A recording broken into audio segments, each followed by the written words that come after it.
Hii ni ripoti ya hivi karibuni baada ya mashambulizi ya makombora ya balistiki kutoka Iran yamesababisha uharibifu mkubwa katika miji ya kusini mwa Israeli ya Aradi na Dimona, huku mamia ya wakazi wakikumbwa na madhara na operesheni za uokoaji zikiendelea. Kwa mujibu wa taarifa za mamlaka za Israel, shambulio katika mji wa Aradi uliopo katika jangwa la Negev lilisababisha uharibifu mkubwa kwa majengo ya makazi baada ya makombora kupiga moja kwa moja. Picha za angani drones zinaonyesha majengo kadhaa yakiwa yameharibika vibaya, huku mengine yakihatarisha kuporomoka, hali iliyosababisha tukio kubwa na majeruhi wengi. Huduma za dharura zimeripoti kuwa zaidi ya watu 100 wamejeruhiwa, wakiwemo watoto walioko katika hali mbaya, huku vikosi vya uokoaji vikiendelea kutafuta manusura chini ya vifusi. Katika tukio tofauti lakini linalohusiana na kombora jingine la Iran liliripotiwa kupiga jengo katika mji wa Dimona, nyumbani kwa Shimon Peres Negev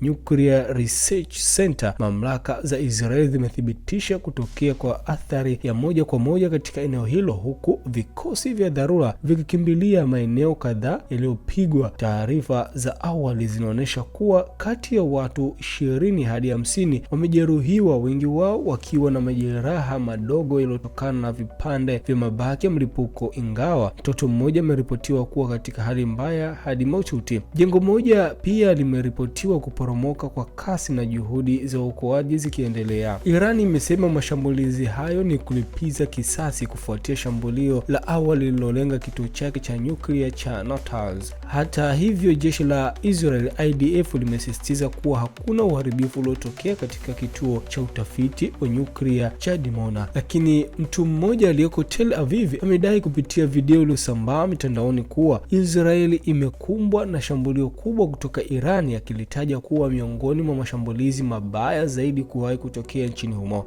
They are doing, baby, they are killing our people in the dark. 16,500 murdered.